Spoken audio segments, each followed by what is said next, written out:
All right, everybody, good morning. Thank you for coming to our second week of Tune Up Tuesday. Hopefully everybody got the link to the YouTube video from last week's session. Also, I'll give you a bit of a reminder. If you do want some form corrections, I do have the screen up on my left-hand side, and so I'll be able to see some form if you do have video that you'd like for me to kind of keep an eye on as we go through this workout. I have some of the equipment that we're going to be using today laid out on the floor. All right. And so if you don't have one of these pieces of equipment, I'll give some variation without the equipment. So don't worry if you're not fully stocked up yet on what you need.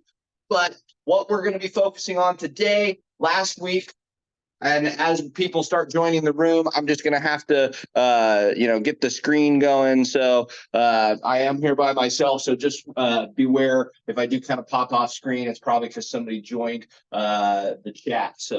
But what we're going to be focusing on today, we're going to be focusing on the hamstrings. We're going to be focusing on the upper postural muscles in the traps, the mid traps, as well as the erectors. And we're going to be focusing on the transverse abdominis today, one of our main core muscles that helps with stabilizing our spine. And so last week we focused on a little bit of the glutes and the quads with the box squat, a little bit of the chest and the core with the push-ups and the plank. So if you do have questions, type them into the chat. I'll be able to stop you or answer those questions as we go. But if we're all ready to go, we are going to start off by warming up the hips and the upper body. We're going to start with the mini band. All right. So if you do have the mini band, we're going to start by putting that around the knees. If you do not have the mini band, I'll show you the variation that we're going to do in just a moment. All right. And so band will go up around the top side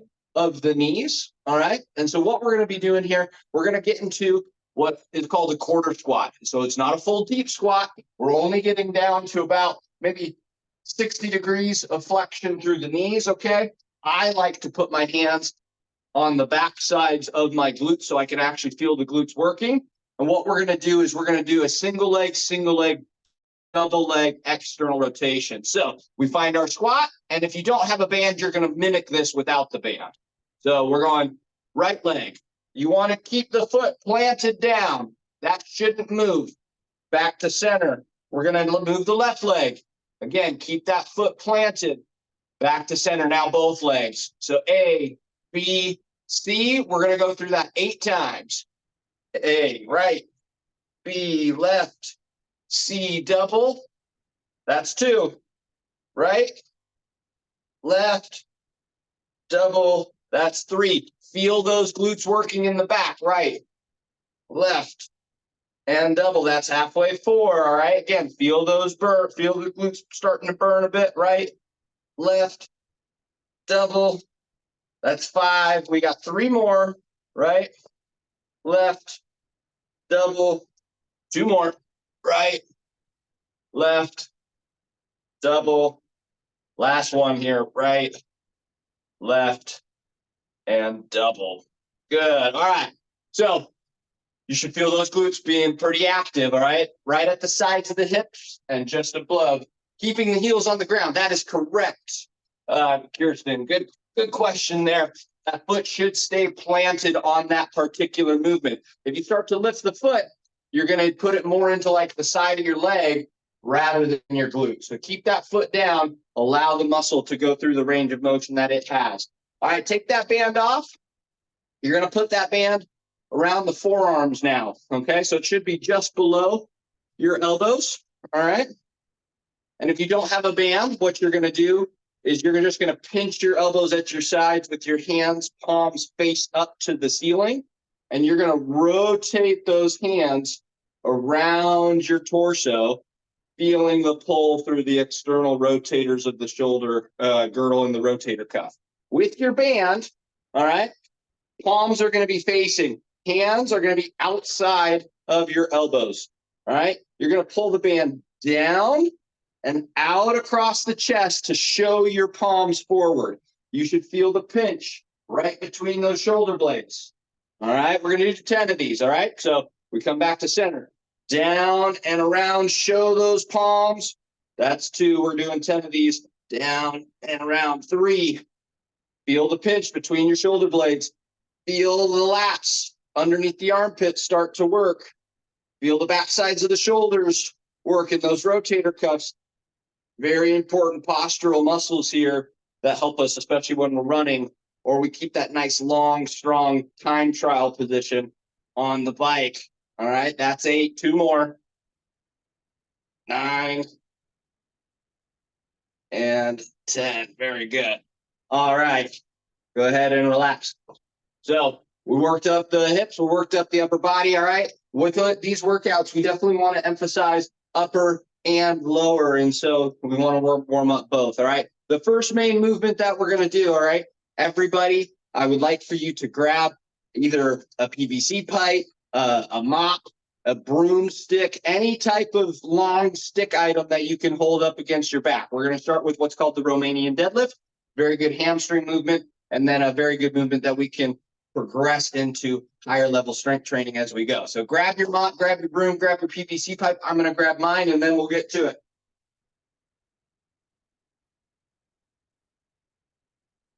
Right. So with your mop, your broomstick, doesn't matter, okay? It just needs to be long and straight, all right? You're going to put that onto your back, okay? My hand is grabbing the PVC pipe or the broom in that position, so that way I can hold it against my tailbone and my upper back, all right? And now it's also touching the back of my head. So here I've got 3 points of contact: butt, upper back, and back of the head. I've got my hands placed into position so that way I can hold it there. What we're going to do, light bend through the knees, all right? Once you find that bend, no additional bend in the knees. That's where they're going to stay, all right? What you're going to do is you're going to stick that butt back as if you were trying to reach to the wall behind you. At this point, you should feel that stretch through the hamstrings, maintaining all 3 points of contact. Squeeze the glutes to push the hips forward. Maintain those 3 points of contact, all right? We're going to do 8 of these. That's number 1.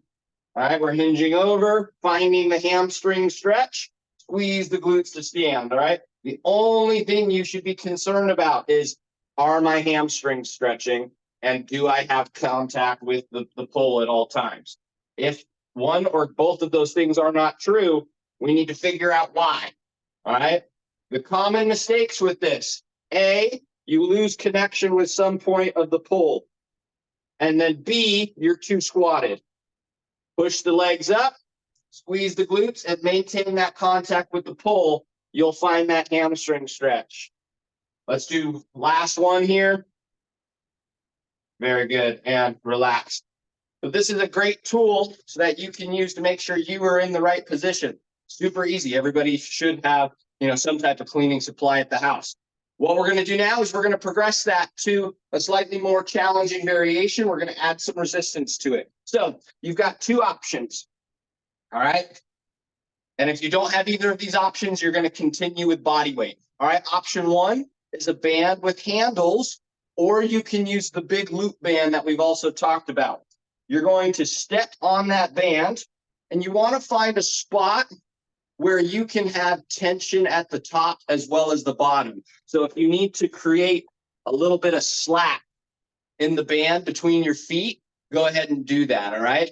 So that is option 1 with the deadlift here, okay? We're going to go through that same hinge, feeling the hamstring stretch at the bottom, all right? If you do have a kettlebell or a dumbbell, you can hold that in the same position, all right? And we're going to go through that same hinge position, all right? But we're going to talk about a few things here, all right? As we go through this set, I'm going to talk about some cues, things for you to think about. We're going to do 3 sets of 8, all right? And so we're going to start now with set 1. We're going to do 8 reps, and I'm going to just talk through some cues, all right? We're going to pull the band, or we're going to break the kettlebell apart. We're going to feel like we're tearing it apart, all right? We're going to rip that kettlebell apart. That's going to squeeze our lats. We're going through that same hinge. We're aiming our hands and our feet and our kettlebell or our weight down towards our feet. Squeeze the glutes. Press your hips forward. All right, we're doing 8 of these. 1, 2, Maintain that pull on the kettlebell or the bands. 3, feel that stretch through the hamstring. That's the only thing you're looking for. Halfway. 5, 6, 2 more, 7, and 8. Very good. Okay, we're going to take our recovery in between. We're going to take about 45 seconds, all right? In this early phase, if you listen to the first couple seminars that we've done on strength training, we are in a hypertrophy phase, okay? We want to build up some muscle mass so that way we can get stronger before we start to lean out for season, right? Once we start getting into the, the big miles of season, we're going to start to trim down quite a bit simply by the fact that we're doing a lot more cardio. And so we want to build up some muscle mass so that way we're resilient when we do get into season, so that way we don't break down and we don't start taking from important tissue like tendon or muscle in order to do the activities that we're looking to do, right? We want to have sufficient stores so that way we can continue that work, all right? Set number 2 here again, those reminders, rip that kettlebell apart, push that chest forward slightly, squeeze the glutes, all right? Find that stretch in the hamstrings. Hinge on over, find your stretch, squeeze the glutes, push those hips forward. 1, set of 8 here. 2. Again, all you should be looking for is that hamstring stretch. If you're not finding that hamstring stretch, again, we got to find out why. That might be, a good time for you to put your video on or schedule a session so that way we can figure out exactly why you're not getting into the right positions. Last one. And relax. Very good. The positions are more important than anything else, right? It's okay to do the movements, but if you're not doing them right, you're not going to get stuff out of it, as well as you're more likely to get injured, okay? And so we want to make sure that everybody's, the whole point of this is that you're strong, you're healthy, you're resilient, and you're ready to go for your season, all right? We're going to do one more set like that before we move on to movement number 2. All right, which we'll do 2 sets of on this next movement. But go ahead and grab your weight or your band or body weight. Last round here. Again, reminders. Pull that kettlebell apart, pull that weight apart, squeeze the glutes, and hinge. 1, find that hamstring stretch. 2, 3. A little note on the breathing pattern. You should be breathing in on the way down, out on the way up. Breathe in. Breathe out. Breathe in. Breathe out. That's going to help brace your core, protect your spine. We got 1 more rep. And relax. Very good. You can go ahead, set that weight off to the side. All right. Very good. So that is a fantastic backside hamstring movement. I know Kirsten's asked in the last couple of seminars, what are some of the biggest weaknesses for runners, endurance athletes, triathletes in specific? It's that back half. It's glutes. It's hamstrings, right? We use the quads all the time on the bike, right? Most people are really good at using their quads while running. We got to transition it to the backside, get the butt, get the hamstring stronger so that way we can stay taller, we can get into the correct positions while we're running, as well as, stay strong on the bike and use that other half of the pedal stroke on the way up compared to just on the way down, all right? Our next movement, okay? If you do have your handled band, go ahead and grab that, all right? If you do not have the handled band, you can go back to the mini band, all right? If you don't have any band yet, all right, we're going to do an isometric variation, okay? And so I'll show that in just a moment, all right? But what you're going to do, we're going to grab our band with the hands up, all right? And so I like to grab the handles at the same time, so that way it doesn't just flop around and, kind of get in the way. So we're going to grab that handle, we're going to grab the edge of the band, all right? You want to make sure that band is about shoulder width, maybe a little bit wider when you're starting, okay? What we're going to be doing, again, we're going to pull the shoulders down and back, all right? Again, pull the shoulders down and back so that way we lock the lats into place. We're going to pull the band, thumbs back to the backside wall, pinch those shoulder blades together. Notice how I'm going slightly past my chest and then control on the way back. Because it's that band, we don't want to pull and then just let it snap back. We don't want that. That's how we get hurt, all right? So if you do not have your band, you're going to do that same movement on the floor. You're going to lie back. You're going to pull your fist back against the floor. Again, feel the shoulder blades pinching together as well as the back sides of the shoulder. We're going sets of 10, all right? So we breathe out as we pull the band backwards. We breathe in as we come back. Ready? Here we go. 1. Breathe in on the way forwards. Breathe out as you pull backwards. That's 2. Feel the burn through the shoulder blades in the upper back. That's 3. Control the weight. Control the movement.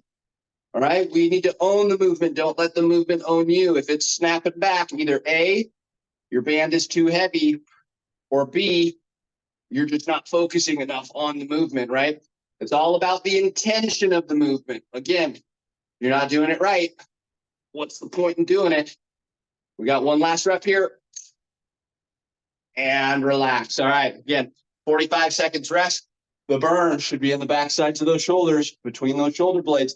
This is where we get to that last bit of the race. It doesn't matter if it's your sprint triathlon. It doesn't matter if it's your Ironman. It doesn't matter if you're doing ultra running, right?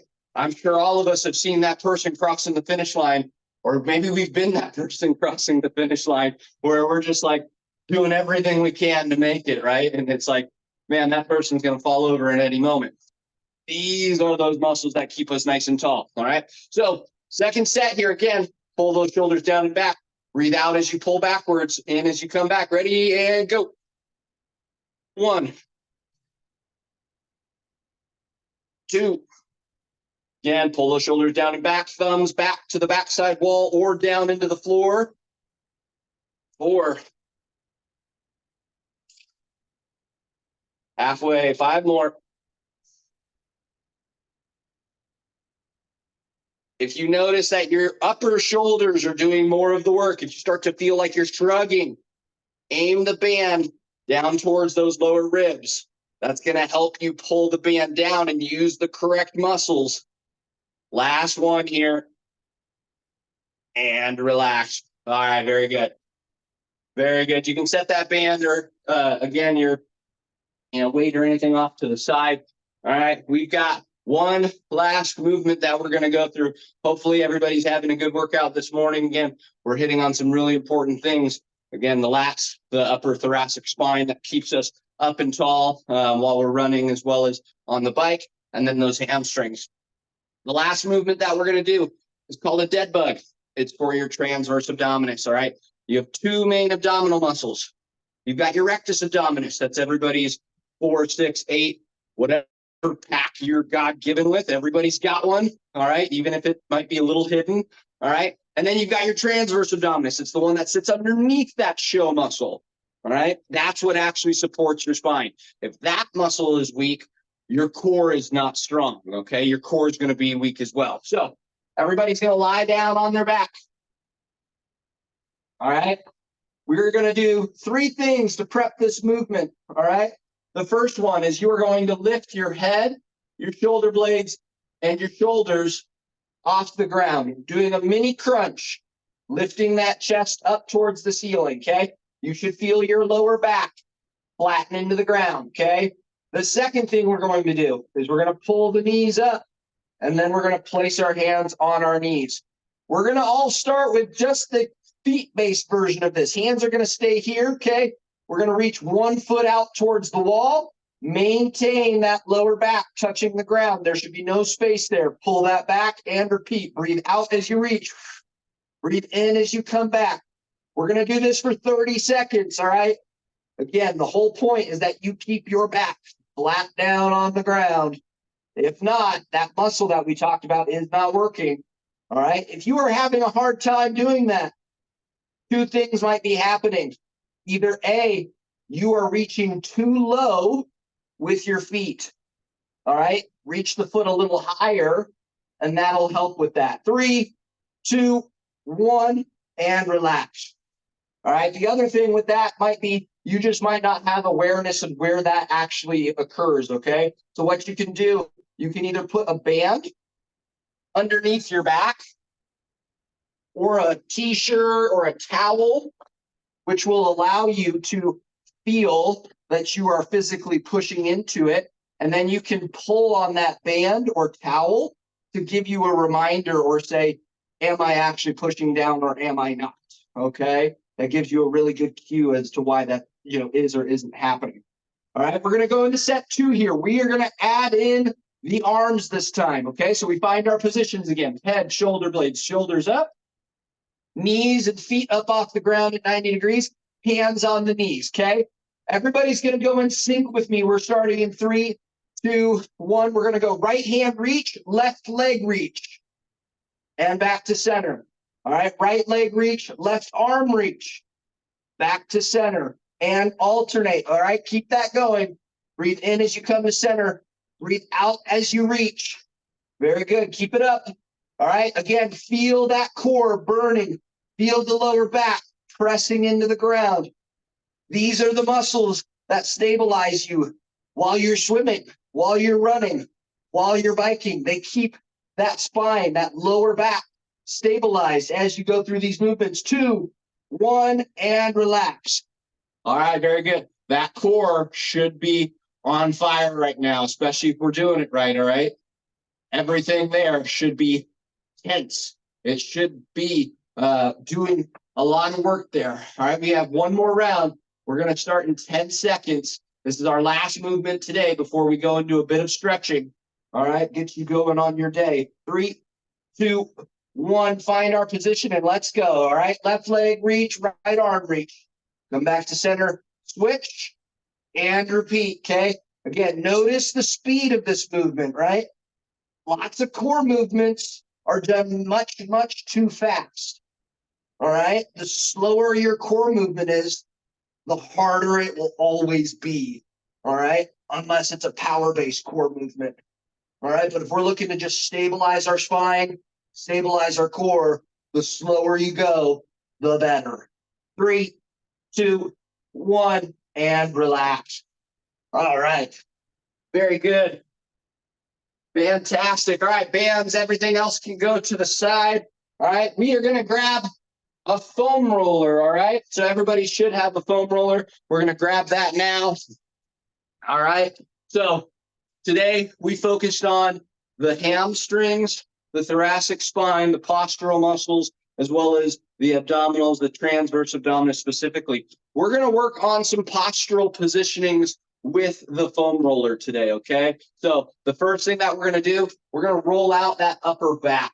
So what we're going to do, you are going to set your foam roller down. I'm going to do it perpendicular to the camera here. You are going to have the foam roller be at the base of your shoulder blades. All right, right at the bottom of your shoulder blades. That's where you're going to start with that foam roller. And what you're going to do, you're going to give yourself a big hug because you did a great job today. All right, you're going to lift your hips up and you're just going to roll right between those shoulder blades. All right, focusing on the back. You might notice that one side is a little bit tighter or more sore than the other. You can roll onto that side and do the same thing, just focusing on that one side. All right. You might even stop on a point in your back where you're like, oh man, both sides really bother me, and just roll side to side across that spine between those shoulder blades. All right.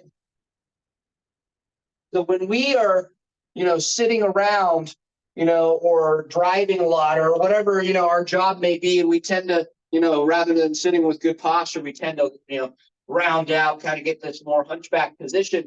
All of those muscles stretch out.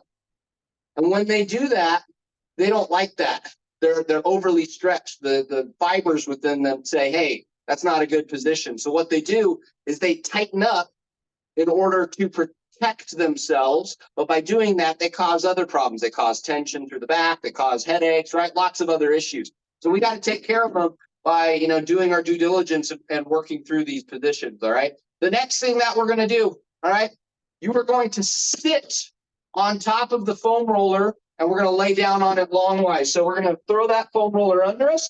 Your butt is going to be at the edge of the foam roller, so that way you can lay back on that foam roller, all right? So just like we did with the RDL position in the beginning with the broomstick, all right, we want 3 main connection points: head, upper back, and tailbone, all right?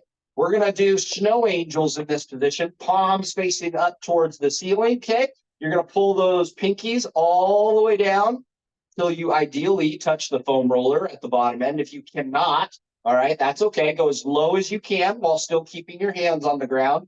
And then you're going to slide those hands up, and you're going to go as high as you can while still keeping those back sides of the hands on the ground. We're going to go through that and do that 5 times. All right. Again, roll through that entire range of motion. Feel the stretch through your back, your chest, your shoulders. Feel all that doing really good work. All right. This is how we undo and we reverse a lot of what our daily habits are, right? We got to do a lot of opposites in training so that way we can stay healthy. You know, we got to train our weaknesses in the off season and then train our strengths during the main portion of the season so that way we can take advantage of them. All right. So that is going to take us to the end today. I'm going to open up the floor for the next 3 or so minutes. All right. You can either start cleaning, packing up, and taking off with your day. Make sure you stay hydrated. Make sure you get in a good post-workout, meal or snack. Emphasize protein and carbohydrates. All right. If you got any questions, write them into the chat. All right. I'm going to stick around and answer any questions. Otherwise, thank you all for coming to Tune Up Tuesday. We'll be back again next week. Check out for the YouTube videos. They will be coming out weekly, so that way you guys can refer back to them. The YouTube videos I'm sending over to Kirsten and Sydney, they should be going out through the socials. All right, and so that comes out. It give me about a 48-hour turnaround. It gets about there about Thursday on my end of things. But yeah, Kirsten just said that they're going into the Facebook chats, and so check that out. All right.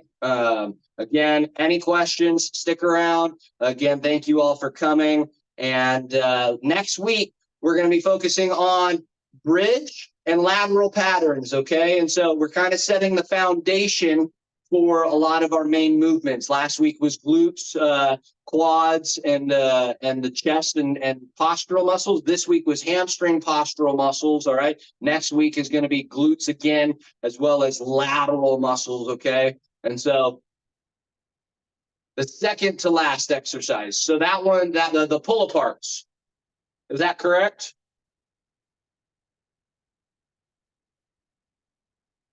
All right, I'm going to operate on the assumption that question of the tension in the neck on that second movement. All right, the pull apart. No, it's the one where you dead butt.